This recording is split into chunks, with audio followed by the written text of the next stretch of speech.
धन धन सतगुरु तेरा ही आसरा, धन धन सतगुरु तेरा ही आसरा। आप देख रहे हैं फेथ वर्सेस वर्डिक्ट। मैं डॉक्टर मोहित इंसान, परम पूजनीय संत डॉक्टर गुरमीत राम रहीम सिंह जी इंसान के अनुयायी, उनकी सोच व सच्चाई इस लाइव सेशन में आपके सामने रखते हैं। आज लाइव सेशन में हमारा टॉपिक है बरगाड़ी की एक रिपोर्ट है, बरगाड़ी बेअदबी मामले की एक रिपोर्ट है जो चीफ मिनिस्टर भगवंत सिंह मान ने कुछ धार्मिक लीडरों को हैंडओवर की है एक किताब बना के, और हैंडओवर करके इसे पब्लिक किया गया। अब ये पब्लिक उसकी पूरी प्रिंटेड कॉपी तो हमारे पास नहीं आई है, लेकिन उस रिपोर्ट में ऐसा क्या है उसको लेके हम चर्चा करेंगे। और उस रिपोर्ट में ये चीज़ प्रमुखता से छापी गई है भी, जो बरगाड़ी एक गांव है उसमें सिख धर्म ग्रंथ है श्री गुरु ग्रंथ साहिब, उसके पन्ने फाड़े गए थे, अंग फाड़े गए थे, और उसका जो मुख्य आरोपी है वो पूजनीय गुरु जी को बनाया गया है इस रिपोर्ट के मुताबिक। तो हम इस रिपोर्ट पे इतना कुछ लोग जुड़ जाते हैं। हम आपको बेसिक बता दें, क्योंकि बहुत से लोग ऐसे हरियाणा पंजाब से, जो लगभग पंजाब से नहीं जुड़े हैं, हरियाणा यूपी राजस्थान से, जिनको ये मामला ही नहीं पता है क्या है। तो आपको ये मामला पहले संक्षिप्त में बता दें, उसके बाद डिटेल बताएंगे।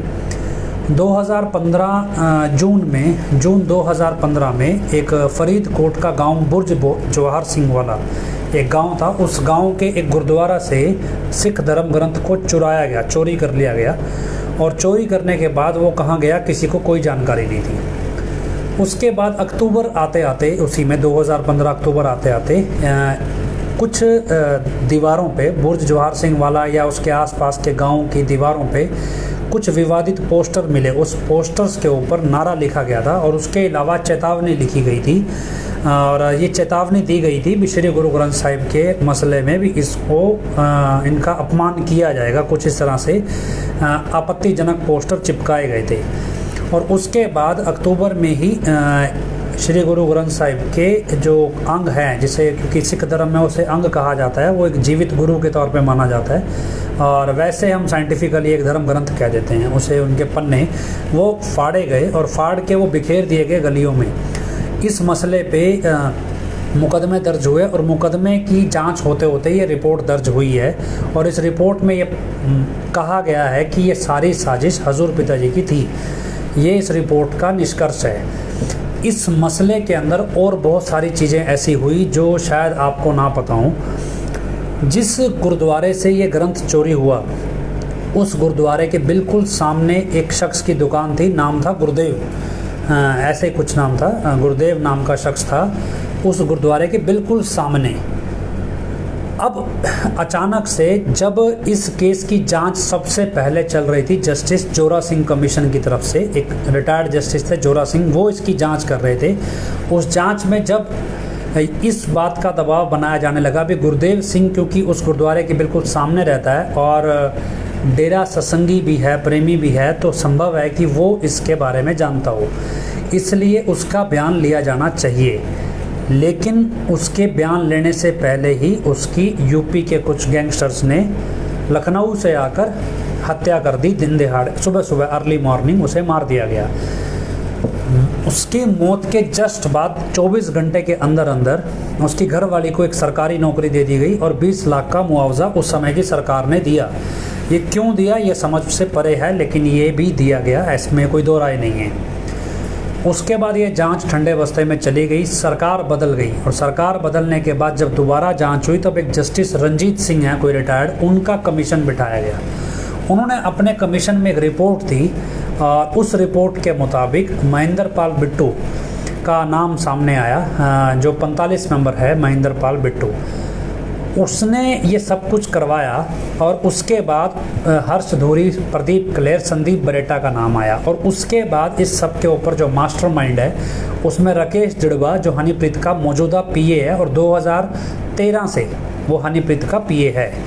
तो उसका नाम सबसे ज़्यादा उछला। लेकिन क्योंकि 2013 से पहले वो हजूर पिताजी का पीए था, इसलिए मीडिया में ये प्रसारित किया गया कि वो हजूर पिताजी का पीए है, जबकि 2013 के बाद वो हनीप्रीत का पीए था, रहा है और अभी भी है।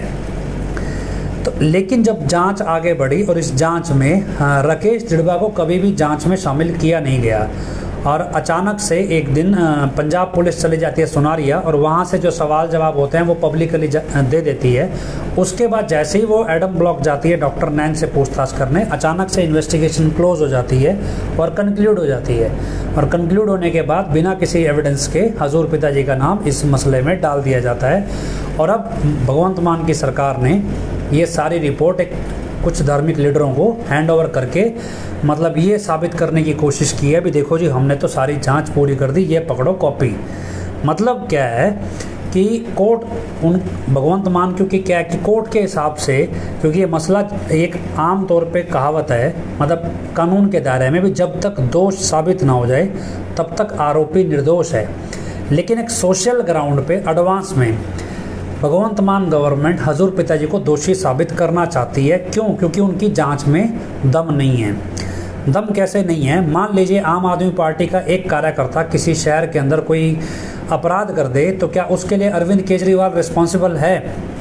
नहीं रिस्पॉन्सिबल है, क्योंकि एक हायरार्की है और उस हायरार्की को जब तक कनेक्ट नहीं करेंगे तब तक अरविंद केजरीवाल को दोषी ठहराया नहीं जा सकता।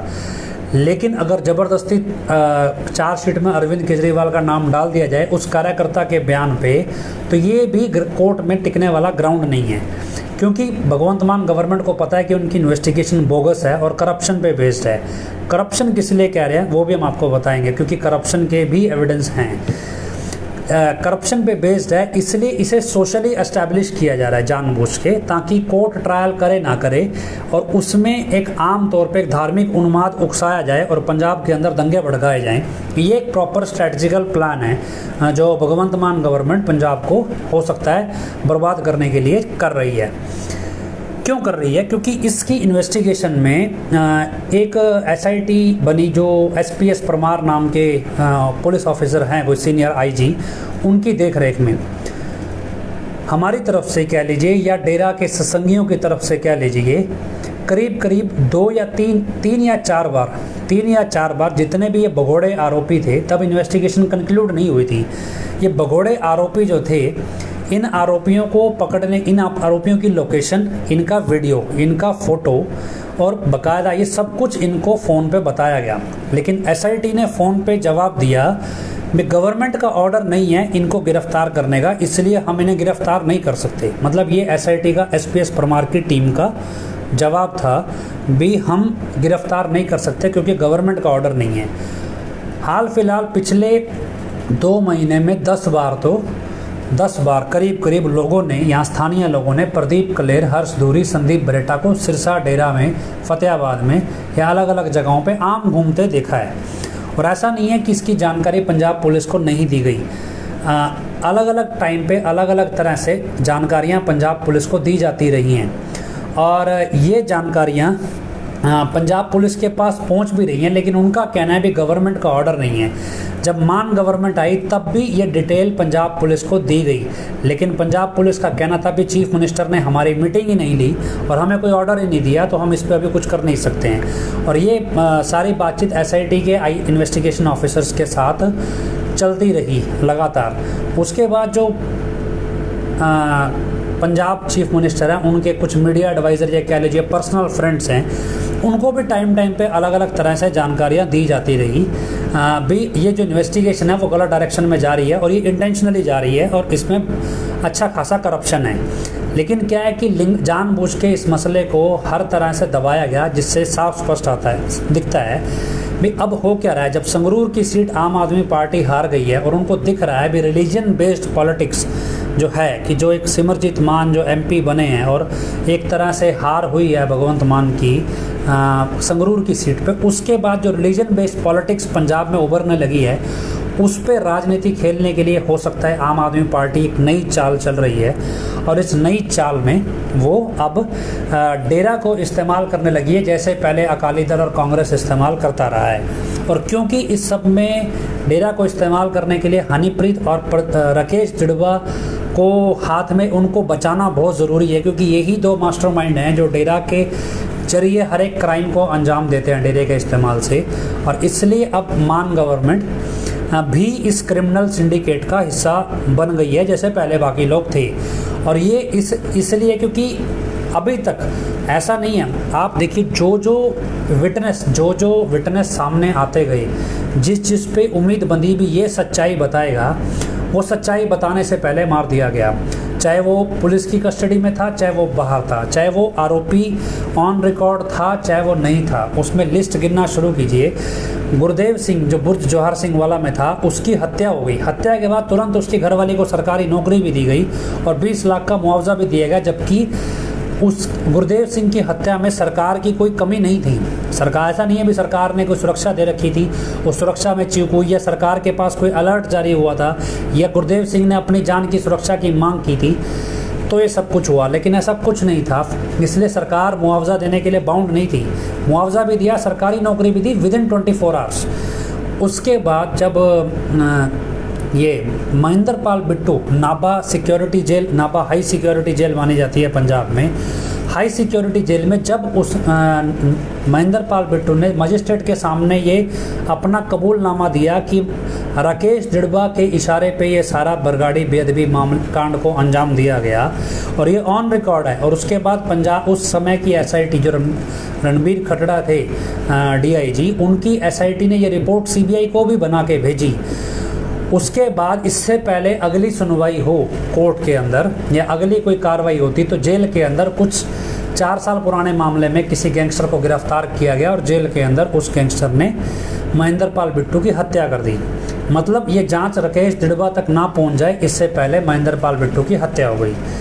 तीसरी स्टेज थी मनोहर लाल अरोड़ा, जो भगता भाईका में जितेंद्र वीर अरोड़ा मतलब जिम्मी, जो 45 मेंबर है, जो खुद इसके साथ आरोपी है महेंद्र पाल बिट्टू के साथ, जो इस घटनाक्रम में वारदात में शामिल था है और आरोपी है, उसके पिता की हत्या होना। असल में उसके पिता की हत्या इसलिए क्योंकि मनोहर लाल अरोड़ा वो शख्स है जो विदेश से जितना भी पैसा दान के नाम पे हवाले के जरिए विदेश से आता है, वो मनोहर लाल अरोड़ा के वेस्टर्न यूनियन मनी ट्रांसफ़र के जरिए इंडिया पहुंचता था। और ये चीज़ हमें पुख्ता तौर पे जानकारी है इसकी। और इसमें ऑस्ट्रेलिया के कुछ लोग थे और कुछ जो ऑस्ट्रेलिया में रहने वाले लोग भी शामिल हैं, और इटली के भी 1-2 शख्स शामिल हैं जो ये सारा पैसा मनोहर लाल अरोड़ा के जरिए पहुंचाते थे। तो मनोहर लाल अरोड़ा की हत्या हुई जबकि वो ना तो बरगाड़ी केस में आरोपी थे और ना ही उनको कोई थ्रेट था, लेकिन क्योंकि वो राकेश डिड़बा के खिलाफ एक ऐसे गवाह थे जो राकेश डिड़बा को फंसा सकता है या हनीप्रीत को फंसा सकता है या यूँ कहें डेरा मैनेजमेंट के इस हवाला कारोबार को एक्सपोज कर सकता है, इसलिए मनोहर लाल अरोड़ा की भी हत्या कर दी गई। एक आदमी तक पहुंचने वाले 3 गवाहों की हत्या हुई, लेकिन मान गवर्नमेंट राकेश डिड़बा को इंटेरोगेट नहीं कर सकी। इतना कितना खौफ था। ये खौफ नहीं है, ये राजनीति की ज़रूरत है। ज़रूरत इसलिए कि सबको पता है भी संगरूर के अंदर डेरा का सबसे मजबूत गढ़ संगरूर और बठिंडा माना जाता है, और संगरूर ज़्यादा मजबूत माना जाता है गिनती के लिहाज से। और ऐसे में राकेश डिड़बा जो खुद संगरूर का निवासी है और उसका सबसे ज़्यादा होल्ड है संगरूर में, और संगरूर के जरिए ही संगरूर के लोग ही ज़्यादातर इस राकेश डिड़बा के क्राइम में पार्टनर्स रहते हैं।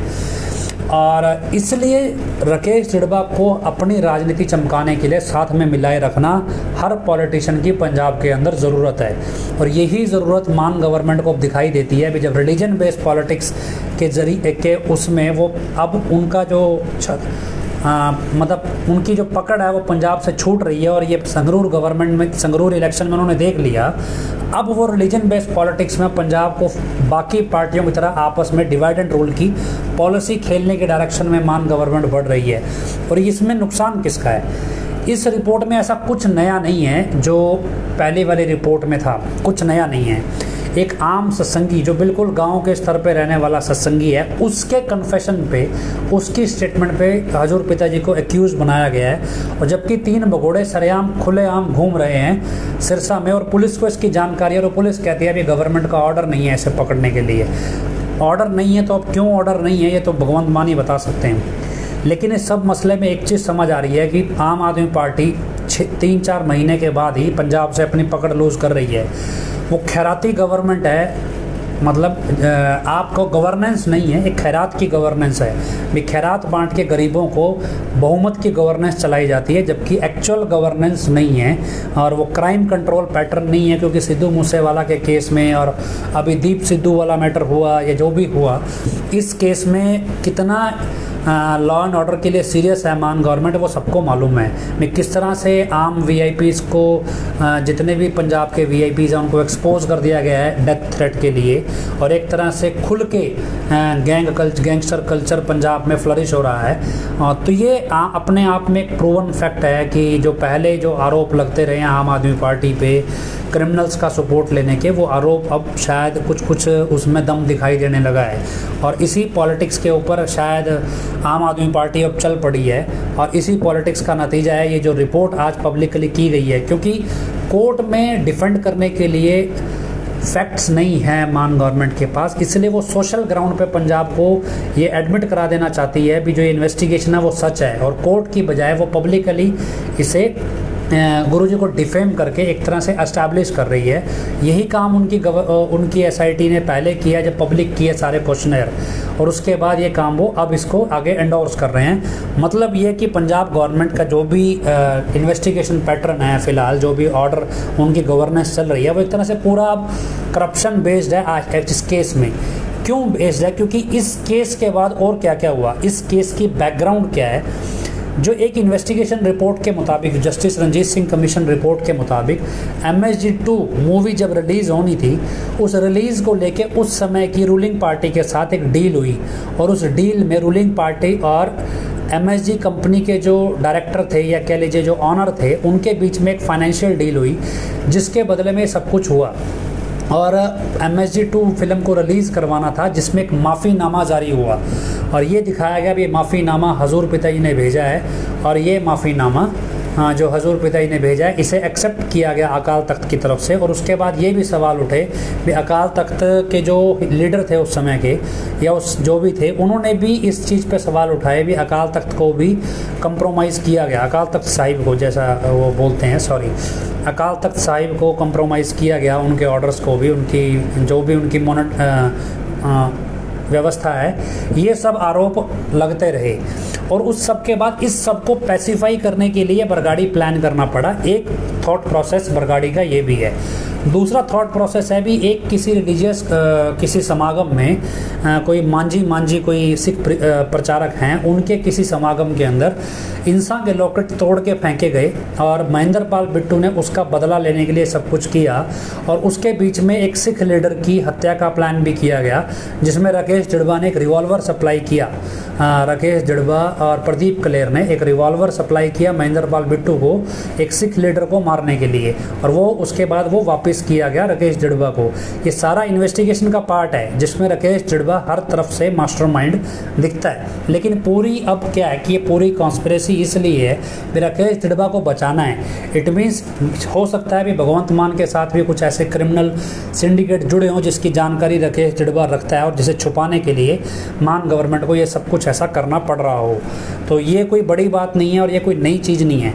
और तीसरा क्या है, एक कॉन्सेप्ट ये भी माना जाता है, जो क्या है कि जब 2015 में ये जब MSG2 मूवी रिलीज़ होनी थी, तो उसमें हजूर पिताजी भी इंटरेस्टेड थे सत्संग करवाने के लिए। और 2015 में MSG2 के साथ जब शूटिंग चलती थी, उस समय शूटिंग के अंदर बुलाया जाता था पंजाब के जो साध संगत के लीडर हैं जोरा सिंह को, और पिताजी अक्सर ये बोलते थे भी हमें सत्संग करना है पंजाब में भी, माफ़ीनामा का जो अगर ये कबूलनामा जो कर लिया है अकाल तख्त साहिब ने, तो अब हम सत्संग कर सकते हैं, तो आप हमारे को सत्संग की परमिशन दिला के दो। लेकिन कहते हैं भी उस सत्संग की परमिशन ना मिले, और एक पॉलिटिकल मतलब जो डिवाइड एंड रूल है, एक जो सिख डेरा विवाद है वो बरकरार रहे और उस पोलराइजेशन में इलेक्शन में उसका इस्तेमाल आराम से किया जा सके, इसलिए इस पोलराइजेशन को मेंटेन करने के लिए बरगाड़ी प्लान किया गया। क्योंकि जब आप 2007 में जो दंगा हुआ उसकी बैकग्राउंड पे भी जाते हैं, तब भी वहाँ मास्टरमाइंड राकेश दिड़वा और जगजीत बठिंडा का नाम उछल के सामने आता है। क्योंकि जगजीत बठिंडा उस वारदात के बाद ही करोड़पति बन गया, और करोड़पति छोड़िए वो लगभग इतनी बड़ी प्रॉपर्टी का मालिक बन गया, जबकि वो एक सिंपल 20,000 की तनख्वाह पाने वाला क्लर्क था। ये सब कुछ एक पूरा एक जैसे फिल्मी स्टाइल में हो रहा है, और इस फिल्मी स्टाइल का हिस्सा अब भगवंत मान भी हैं। तो इसमें कोई अतिशयोक्ति नहीं है भी, ये सब कुछ ऐसा हो रहा है। लेकिन इसमें आप परेशान नहीं हुए, क्या है कि एक झूठ को छुपाने के लिए झूठ पे झूठ पे झूठ चल रहा है। इन सब के बीच अब ये रिपोर्ट सामने है, और इस रिपोर्ट में ऐसा कुछ नया नहीं है। जब हमें पता है कि डेरा की मैनेजमेंट है, चाहे हनीप्रीत है, राकेश दिड़वा है, और उसके बाद एडमिनिस्ट्रेशन है, जो वकील हैं, और गवर्नमेंट है, या जो आप कहें भी प्रोसिक्यूशन जिसे कानून की भाषा में, जब ये एक ही टीम से खेल रहे हैं, तो इसमें ट्रायल, फेयर ट्रायल होगा या फेयर कोर्ट की सुनवाई होगी, इसमें इसकी कल्पना मत कीजिए। और अगर आज की सिचुएशन को आप देख लें जो यूपी बरनावा में चल रहा है, अब बरनावा में क्या चल रहा है पैरेलल हम समझें। बरनावा में सिंपल सा है कि वहाँ पे जो गुरुजी के भेष में या गुरुजी जैसा दिखने वाला शख्स है वो गुरुजी है या नहीं है, इस बात पे सवाल खड़ा हुआ है। और ये एक व्यक्ति ने सवाल नहीं खड़ा किया, ये हज़ारों लोगों ने ये सवाल खड़ा कर दिया भी आखिर ये शख्स कौन है, और ये डेरा के प्रमुख नहीं है, ये डेरा के गुरुजी नहीं है, ये कौन है। बिल्कुल उन जैसा दिखता है, लेकिन उसकी जो हरकतें हैं वो बिल्कुल उल्ट है। वो हर एक चीज़ में हनीप्रीत को दिखा रहा है भी हनीप्रीत ही सब कुछ है। अब इस केस की ये रिपोर्ट सामने आई है, और उधर से वो जो यूपी वाले बाबा जी हैं वो ये क्लेम कर रहे हैं भी मैनेजमेंट तो भैया मेरे लिए पैरवी करते करते उसके पाँव में छाले पड़ गए, और छाले पड़ने का नतीजा ये है जो भगवंत मान ने आज एक रिपोर्ट जारी की है पब्लिकली सिख लीडर्स को। अब वो बताए जो हर रोज़ लाइव हो के चिल्लाता है या आम काट के दिखाता है या कभी वॉलीबॉल खेल के दिखाता है, तो वो ये भी बताए भी आखिर इस रिपोर्ट का क्या आधार है, भी ये मैनेजमेंट ने ये काम किया तुम्हारी। अब क्या प्रॉब्लम यह कि इन्वेस्टिगेशन इंटेरोगेशन ही नकली डेरा प्रमुख से हुई है, तो फिर चार्जशीट नकली होगी असली होगी, ये कैसे हो सकता है। मतलब जिससे पूछताछ हुई है वही नकली है, इसका मतलब सवालों का जवाब ही नकली शख्स ने दिया है, असली शख्स तो जेल में है ही नहीं ना। नकली सब कुछ चल रहा है, असली क्या है, जेल से आदमी का नकली होना, नकली जांच होना, नकली आदमी का कोर्ट में पेश होना, नकली आदमी का इलाज कराने बाहर जाना, नकली ट्यूमर बना देना, और फिर नकली इलाज में वो ट्यूमर गायब भी कर देना, फिर बिना ज़रूरत एंडोस्कोपी करा देना, और उसके बाद नशे की हालत में अनजान लोगों से मीटिंग करवाना, नकली आदमी को हॉस्पिटल में ले जाना, और प्रदीप क्लेर जैसे भगोड़े का वहाँ पे पुलिस सिक्योरिटी सर्कल में शामिल होना। ये सारी कड़ियाँ क्या हैं भी, आखिर कानून नाच रहा है हनीप्रीत और राकेश दिड़वा की उंगलियों पे, चाहे वो हरियाणा सरकार हो, चाहे वो पंजाब सरकार हो, चाहे वो दिल्ली पुलिस हो, क्यों नाच रही है। अब आप सोचिए भी क्या है, अजीब लगेगा आपको लगता है भी यार ये कैसे पॉसिबल है भी, आखिर इतने कितने पावरफुल हो गए। क्योंकि क्या आप शक्ल से देख लेंगे तो गधे लगेंगे ये दोनों लोग, आप हनीप्रीत को देख ले और राकेश दिड़वा को, दोनों गधे हैं, एक नंबर के गधे हैं। और बात करेंगे तो आपको समझ आएगा भी इससे बड़ा बेवकूफ़ आदमी इन दोनों से बड़ा कोई है नहीं, सिवाय पैसे की खनक, पैसे का जोर में इनके अलावा इनके पल्ले कुछ नहीं है। हाँ, लेकिन क्या है कि आखिर ये चल कैसे रहा है सब कुछ, ये इसलिए चल रहा है क्योंकि देश के अंदर क्या है, जब कोई बड़े स्केल पे क्राइम में पॉलिटिक्स जब क्राइम का इस्तेमाल करती है तो वो कैसे करती है, उसको एक ऑर्गेनाइजेशन चाहिए होती है जिसकी एक अपनी पब्लिक हायरार्की हो और बहुत लंबे स्केल पे, बड़े प्लेटफॉर्म पे हो, मतलब बड़े स्केल पे हो। ये क्या एक प्राइवेट आर्मी की तरह होता है आपका, एक प्राइवेट इंफॉर्मेशन गैदरिंग सिस्टम होता है, या फिर यूँ कहें भी एक सिंगल कमांड पे चलने वाली पब्लिक है जो आप काम करने से पहले सवाल खड़ा नहीं करेगी। उदाहरण के तौर पे आपको कोई बड़ा धार्मिक लीडर अपने किसी धार्मिक सभा में या धार्मिक मंच से, जो बड़ा लीडर हो, जिसकी बड़ी मान्यता हो, वो कोई ऑर्डर जारी करे और उस ऑर्डर के पीछे कोई क्रिमिनल एक्टिविटी छुपी हो, तो ऑर्डर मानने वाले लोगों को पता नहीं होता, क्योंकि वो इन्फ्लुएंस में ऑर्डर मानते हैं। इसी तरह जो डेरा के ये दो लोग हैं, हनीप्रीत और राकेश जड़बा, इनका इन्फ्लुएंस है, और ये इन्फ्लुएंस कैसा है, वाया पिताजी का ऑर्डर है। मतलब ये इन्फ्लुएंस बनाते हैं पिताजी का ऑर्डर बना के। इस इन्फ्लुएंस में ये आपको बोलेंगे गाड़ी लेके यहाँ जाओ, यहाँ भीड़ जमा कर लो, यहाँ पे ऑनलाइन इकट्ठे हो जाओ, यहाँ पे ये कर, यहाँ पे भीड़ जमा कर लो, यहाँ पे अब नाम दिया जाएगा, यहाँ पे ऑनलाइन मीटिंग होगी, यहाँ पे फिजिकल मीटिंग होगी। ये सब क्या है, एक्चुअल में ये कवर है, ये किसी ना किसी क्रिमिनल एक्टिविटी को दिया जाने वाला कवर है। और इसी कवर को पढ़ते पढ़ते हमने ये पढ़ा कि कैसे 2020 फरवरी में जो दिल्ली में दंगा हुआ, उस दंगे में कितने बड़े स्केल पे कवर प्लान किया गया, और जो 300 लोग दंगा करके भाग गए, वो 300 लोग दिल्ली पुलिस को क्यों नहीं मिले? क्योंकि इतना बड़ा सेटअप प्लान किया गया जिसमें इन 300 लोगों को छुपाना बहुत ही आसान काम है, और किसी के बाप की ताकत नहीं लाखों लोगों के बीच में उन 300 लोगों को आइडेंटिफाई कर सके। लेकिन इन्वेस्टिगेशन दिल्ली पुलिस करना ही ना चाहे तो ये क्यों? क्योंकि इसलिए भी हर पॉलिटिकल पार्टी को ये कमांड चाहिए, और ये कमांड इसलिए चाहिए भी ये कमांड क्राइम के जरिए सोसाइटी में पोलराइजेशन क्रिएट करती है, और उस पोलराइजेशन का हर एक पॉलिटिकल पार्टी को फ़ायदा होता है। तो ये कमांड सबको अपने कंट्रोल में चाहिए, इसलिए जितने भी क्राइम राकेश जड़बा और हनीप्रीत के नाम पे उठेंगे, उस तमाम क्राइम का जो ठिकरा है वो हजूर पिताजी के सिर फोड़ दिया जाएगा, और ये दोनों के ऊपर कभी कोई हाथ नहीं डालेगा।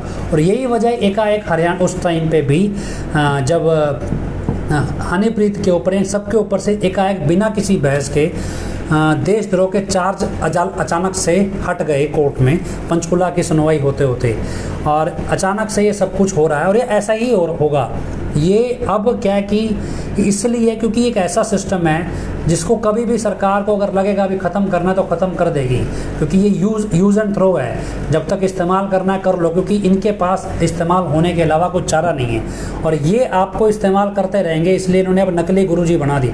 अगर नकली गुरुजी का बाहर आने का मतलब क्या है भी, जेल का पूरा एडमिनिस्ट्रेशन, पूरी हरियाणा गवर्नमेंट, यूपी की जो मौके की रीजनल एडमिनिस्ट्रेशन है, पीजीआई रोहतक, पूरा मेडिकल बोर्ड हरियाणा का जो सीनियर मोस्ट मेडिकल बोर्ड है, इंक्लूडिंग एम्स को भी इसमें पार्टी बनाया गया। हरियाणा गवर्नमेंट, पंजाब गवर्नमेंट और दिल्ली पुलिस, इन सब का कॉम्बिनेशन मिलके चल रहा है, जो ये फिलहाल बरनावा में हो रहा है। अगर ये सच है तो, अगर इतना सब कुछ चल रहा है तो अब अगर ये मसला कोर्ट में आ जाए तो कोर्ट क्या करेगी? कोर्ट क्या करेगी? कोर्ट सिर्फ एक मेडिकल, क्या कोर्ट बोलेगी डीएनए सैंपलिंग कर लो, डीएनए टेस्ट करा लो? जब पीजीआई और एम्स जैसे इंस्टीट्यूट ही कंप्रोमाइज्ड हैं तो क्या मेडिकल एग्जामिनेशन सेटिस्फैक्ट्री होगा?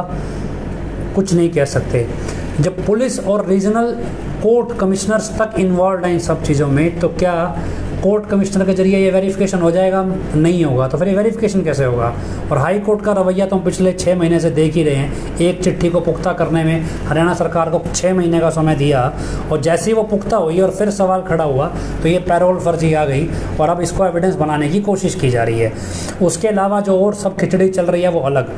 बरनावा में आज फिलहाल क्या चल रहा है? अभी 1 लाख रुपया दो, आपको गुरुजी से स्पेशल बातचीत कराई जाएगी, आइदर फिजिकली और ऑनलाइन आपको 1 to 1 बात कराई जाएगी 1 लाख रुपए में। ये आम चल रहा है। मतलब पैरोल पे क्या, ये पैरोल पैसा इकट्ठा करने के लिए दी गई है।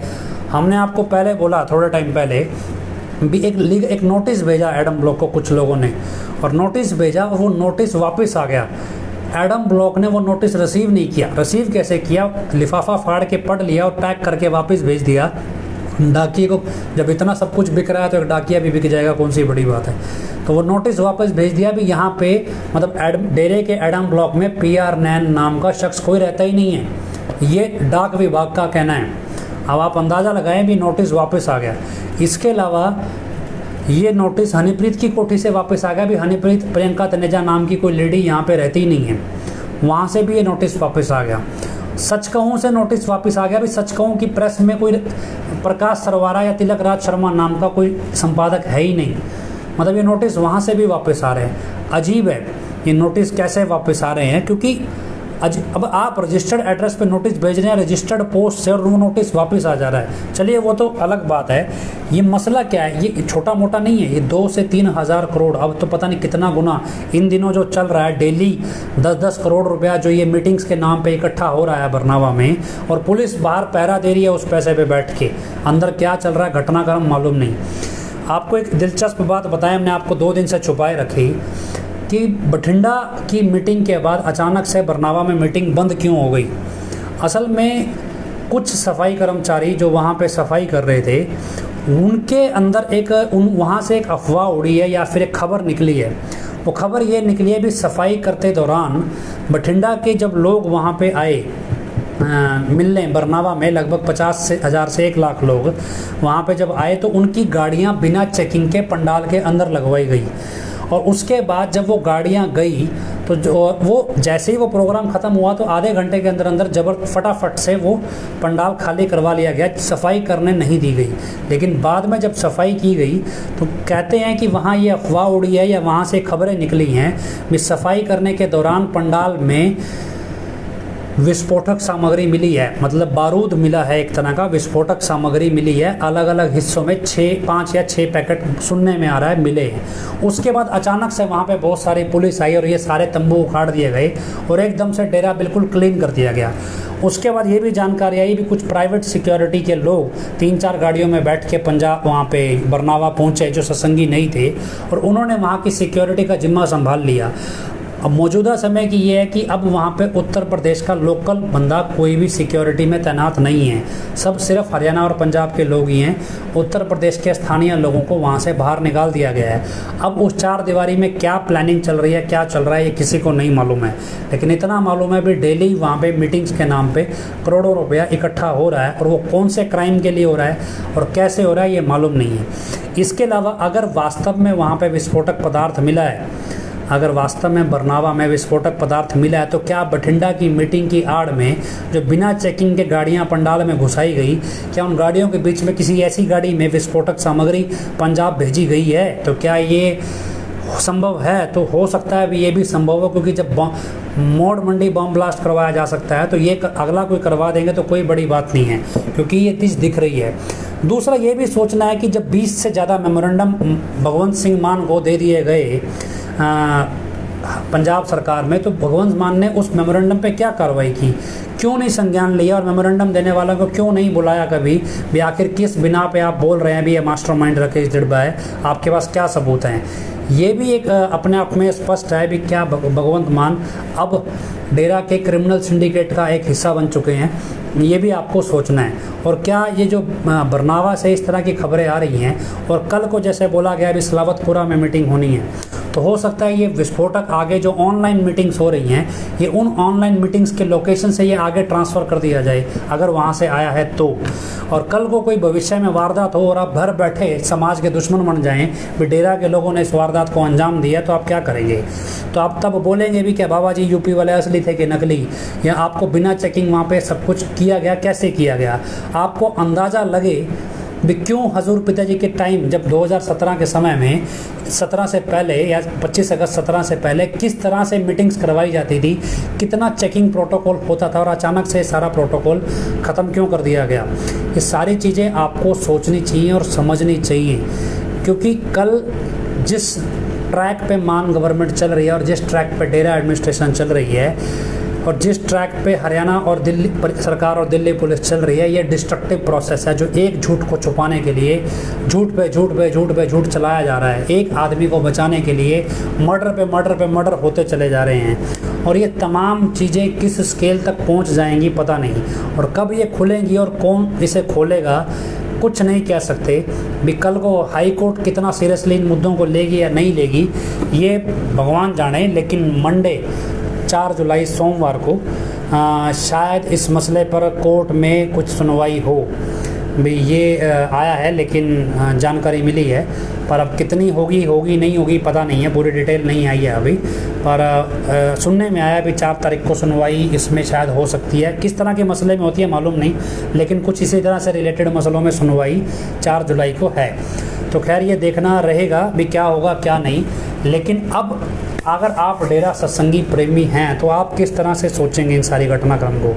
आप कर क्या रहे हैं? हम एक ऐसे शख्स को गुरु मान बैठे हैं जो अपराधियों के टोले को ये कह रहा है भी इन जैसा शरीफ आदमी कोई नहीं है, इन जैसा भक्ति में अव्वल दर्जे का भक्त कोई नहीं है। अगर ये आपसे पैसा लूट रहे हैं तो ये सही कर रहे हैं, आपके पैसे का गलत इस्तेमाल नहीं कर रहे हैं। अगर पिछले 5 साल में आपसे 3-4 हज़ार करोड़ रुपया लूट लिया गया तो वो सही लूटा गया, मतलब वो सही, वो लगा कहाँ पर ये किसी को नहीं पता, वो कहाँ गैस गायब गायब हो गया किसी को नहीं मालूम है। 25 अगस्त के बाद जो कैश डेरा से गायब किया गया वो कहाँ चला गया किसी को नहीं मालूम है। 45 मेंबर रातों रात करोड़पति से अरबों, मतलब रोडपति से करोड़पति और करोड़पति से अरबपति बन गए, किसी को कोई फ़र्क नहीं पड़ता है। कैसे ये पैसा कनाडा में जाके इन्वेस्ट हो रहा है, डेरा से जो संगत से लूटने वाला पैसा है, ये किसी को मतलब नहीं है उससे। मतलब क्या है कि एक तरह से हम एक ऐसे रास्ते पे बढ़ रहे हैं जहां आने वाले समय में डेरा को आतंकवादी संगठन घोषित कर दिया जाएगा एक स्केल पे आके। और ऐसे में आप क्या करेंगे ये आप सोच लीजिए। आप क्या डेरा का पल्ला छोड़ देंगे, या जिसको गुरु गुरु करके बोल रहे हैं तो अचानक से लॉकेट उतार के फेंक देंगे, बनिया हम तो इस डेरे के सदस्य है ही नहीं, तो क्या करेंगे? तब आप अपनी ये भक्ति का ढकोसला किसे दिखाएंगे? भी हमारा विश्वास है जी, हमारा तो रब है, ये है वो है। तब आपकी समझ कहाँ जाएगी? क्योंकि क्या है, यही चीज़ 1984 से 1990 के बीच में हुई। क्या कि वारदात हुई कुछ लोगों की, कुछ अच्छे लोगों के साथ कुछ बुरे लोग जुड़ गए और ये सब कुछ हुआ। और उसमें जो बीच में भक्ति भाव में जो लोग जिनको पता ही नहीं था और वो अनजाने में कोई मदद कर बैठे या कुछ कर बैठे, वो शक के दायरे में पुलिस ने उठा लिया और एक एक करके फर्जी इनकाउंटर में मारने शुरू कर दिए। और आप लोगों को कल को उसी ट्रैक पे धकेला जा रहा है, क्योंकि उस समय के पॉलिटिशियन और आज के पॉलिटिशियन एक ही हैं। उस समय जिस तरह के पॉलिटिशियन ये काम कर रहे थे, आज वही पॉलिटिशियन को उसी तरह की ज़रूरत है। उस समय वो सिंगल कमांड पे ऑपरेटेड थे, आज डेरा सिंगल कमांड पे ऑपरेटेड है। बिल्कुल सिमिलर पैटर्न पे सारा क्रिमिनल सिंडिकेट चल रहा है। जिस दिन फटेगा उस दिन कितने लोग मारे जाएंगे अंदाज़ा नहीं है आपको। लेकिन क्या है, फिर भी दिमाग चलाते रहना चाहिए, संभावनाओं पे गौर करते रहना चाहिए। कल को जब कुछ होगा तब आपको पता होना चाहिए भी ये सब कुछ आपको पहले बताया गया था, तो इससे आप भाग नहीं सकेंगे। तो खैर, हमारा काम है आपको बताना, जितना हमारे समझ में आता है उतना हम आपको समझा देते हैं। हाँ, जो ये रिपोर्ट को लेके जो आपको अगर अजीब टेंशन, हाँ टेंशन लेने के अलावा आप कर भी क्या सकते हैं। उसके बाद थोड़े दिन टेंशन लेंगे, फिर आपको ढोल नगाड़ों पे छलांगे मारने, कूदाना जाना, मतलब कूदाया जाएगा भी, छलांगे मारते रहो, कूदते रहो, और कोई मतलब नहीं है। इसके अलावा एक और जानकारी मिली, कहते हैं भी, जितना मुझे नहीं मालूम है पंजाब के बारे में, लेकिन आज एक जानकारी मिली कि जो पंजाब में जैसे श्री गुरु ग्रंथ साहिब को अलग अलग जगहों पे ले जाया जाता है, जब उनका पाठ किया जाता है, और वो बाकायदा एक प्रॉपर प्रोटोकॉल है उनका कि वो सिर पे रख के ले जाते हैं, आगे पानी छिड़कते हैं, कुछ लोग कारपेट भी बिछाते हैं, रेड कारपेट। ये सब चीज़ें चलती हैं सम्मान में, क्योंकि वो एक तरह से गुरु के तौर पर, सम्मान के तौर पर होता है। ऊपर छतरी रखी जाती है, पंखा झुलाया जाता है, मतलब एक पूरा प्रोटोकॉल है। और उस प्रोटोकॉल के तहत जो प्राइवेट मैरिज पैलेस हैं या ऐसे जगहें हैं जो ख़ास तौर पे मैरिज पैलेस है जहाँ पे नॉन वेज डिस्ट्रीब्यूट होता है या जहाँ पे शराब चलती है शादियों के समय पे, ऐसी जगहों पे श्री गुरु ग्रंथ साहिब को या कोई भी तरह के धार्मिक ग्रंथ को इस तरह से ले जाया नहीं जाता है। ये मतलब मान्यता है, एक प्रोटोकॉल है। अब क्या है, क्योंकि डेरा में नाम चर्चा घर हैं, डेरा के अलग अलग जगहों पे डेरे भी बने हैं, नाम चर्चा घर भी है, लेकिन उन सबको छोड़ के मैरिज पैलेस के अंदर नाम देने की प्रक्रिया को ऑनलाइन करवाया जा रहा है पंजाब में। जो जानकारी मिली है, एक जानकारी आई है महल कला नाम के ब्लॉक से भी, वहाँ पे ऐसा आज आयोजित किया गया, ये करना है। तो इस तरह की जानकारी मिली है महल कला से। तो क्या उस एरिया में कोई नाम चर्चा घर नहीं है, या आसपास कोई डेरा नहीं है, या सलावतपुर डेरा छोटा पड़ गया है, या वहाँ तक लाने के लिए संगत के पास साधन नहीं है? तो ऐसा कुछ नहीं है। लेकिन ये सब किया क्यों जा रहा है? क्योंकि जो क्रिमिनल एक्टिविटी है उसमें डेरा के अंदर जब वो होएगी तो डेरा के पुराने सेवादार सब प्रोटोकॉल को पहचानते हैं, लेकिन जब आप प्राइवेट लोकेशंस पे करते हैं तो वहाँ पे डेरा के पुराने सेवादार तो नहीं पहुँचते हैं, तो वहाँ पे अनजान लोगों को आराम से बुलाया जा सकता है और उसके बीच में जो साजिश को अंजाम देना वो दिया भी जा सकता है। तो सारी चीज़ों को आपको सीरियसली लेना चाहिए। और यही चीज़ हमने जो पिताजी की सिक्योरिटी में रहने वाले लड़के हैं उनको भी कुछ चीज़ें बताई। जब हमने उनको समझाया तो उनके समझ में आई। हमने कहा भी पुलिस की निगाह से क्यों नहीं देखते, तुम तो सिक्योरिटी वाले हो, तुम भावनाओं में बह के नहीं ये चीज़ें देख सकते। जब तुम्हें ये सारी ट्रेनिंग दी गई पिताजी की सिक्योरिटी में रहने की है रहते हुए, तब ये ट्रेनिंग अब कहाँ से ख़त्म हो गई? आज वो ट्रेनिंग मतलब फैक्ट हट के भावनाओं में कहाँ घूम गए, और क्यों ये फैक्ट्स तुम्हें नज़र नहीं आते? और जब समझाया और समझ आ रहे हैं तो फिर अब करोगे क्या? आप क्या करोगे? आप एक ऐसे डेरा को एक ऐसे ट्रैक पे धकेल दिया गया और वहाँ से वापस आना नामुमकिन है, नामुमकिन सा प्रतीत होता है, क्योंकि अब ऐसे ट्रैक पे धकेल दिया जहाँ पे विनाश होना ही होना है। आप डेरा को मानिए या ना मानिए, क्योंकि लड़ेगा किससे कोई? लड़ाई किससे है? लड़ाई तो ये पोलराइजेशन हो गया जो भगवंत मान ने आज किया है, ये इसीलिए किया है भी लड़ाई तो होनी है, तो उसको अभी लड़ाई दो पक्षों में कराने के लिए विवाद तो पैदा करना है, तो विवाद ये किताब जारी करके विवाद पैदा कर दिया भी। अगर इसी तरह फैसले होने फिर कोर्ट की क्या ज़रूरत है? अगर यही धार्मिक लीडरों के जरिए फैसले करने हैं तो फिर धार्मिक लीडरों को ही बिठा लो, उन्हीं की कोर्ट लगा लो ना, फिर कोर्ट की तो ज़रूरत ही नहीं रह गई है। तो क्या अगर आम आदमी पार्टी को लगता है भी उनको कोर्ट के अलावा ऐसे धार्मिक लीडरों से फैसले करवाने हैं तो करवाए। उनकी गवर्नमेंट शायद इसी पे आधारित नया रिकॉर्ड बनाएगी कि बिना कोर्ट के आम आदमी पार्टी चलती है, और शायद अब धार्मिक लीडरों के जरिए कोर्ट के फैसले भी खैरात में बांटना शुरू कर देगी भी ठीक है जी, गरीब लोगों को 10 फैसले मुफ्त हैं, बाकियों को नहीं मुफ्त होंगे। तो खैर कुछ भी हो सकता है, आम आदमी पार्टी है। अभी तक तो समझ में आता था भी ये ईमानदारी का चेहरा है, लेकिन अब क्योंकि करप्शन का चेहरा, क्राइम का चेहरा और पॉलिटिकल पोलराइजेशन का चेहरा भी अब आम आदमी पार्टी का नया चेहरा बनने लगा है, और ख़ासतौर पे भगवंत सिंह मान का।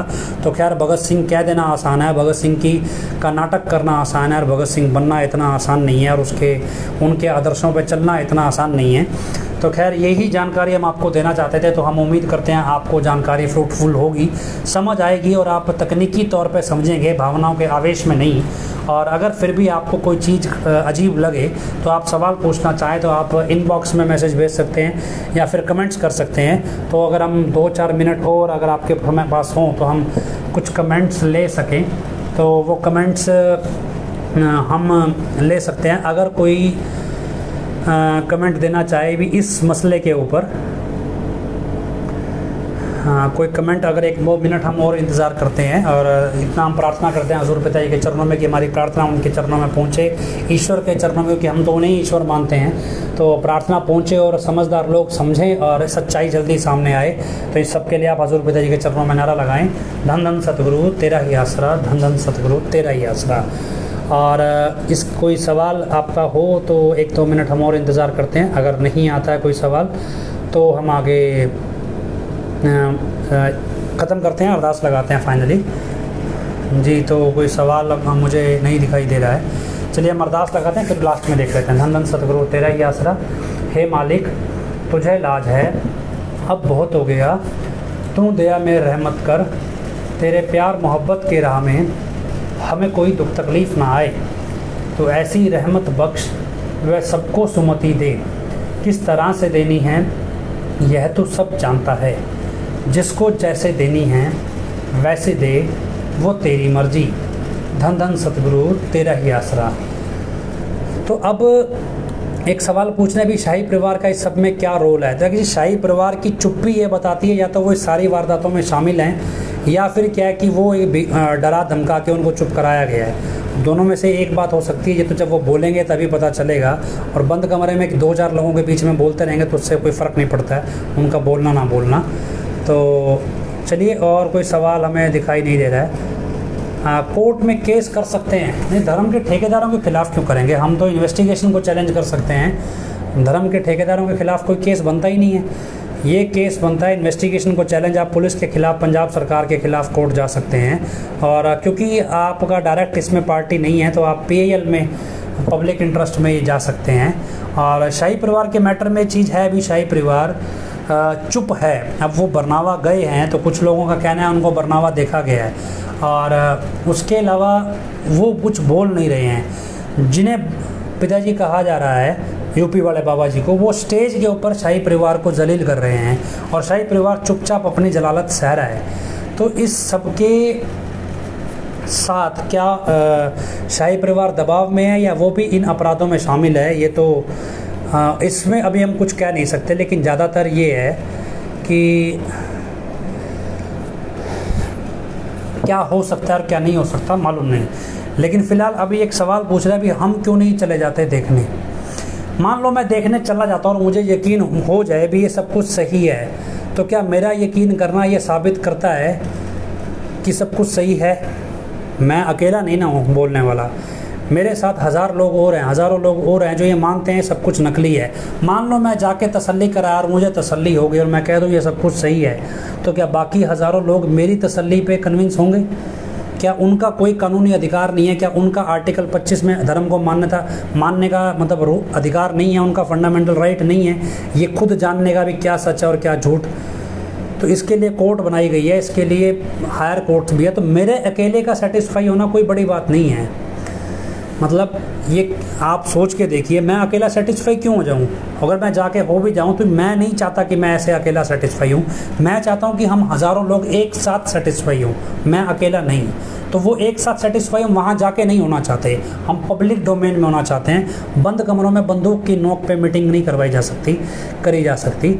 तो खैर, जितना कोशिश है, जैसा भी है हम कर रहे हैं, और जो कुछ भी है धीरे धीरे हमने आपको बोला अगस्त तक बहुत सारी चीज़ें आपके सामने, हर एक किरदार क्लियर होने लगेगा। तो अब आपके सामने के नया किरदार आज भगवंत मान के रूप में सामने आया है। तो खैर, एंजॉय कीजिए, सब कुछ कीजिए, इजाज़त दीजिए। धन धन सतगुरु तेरा ही आसरा।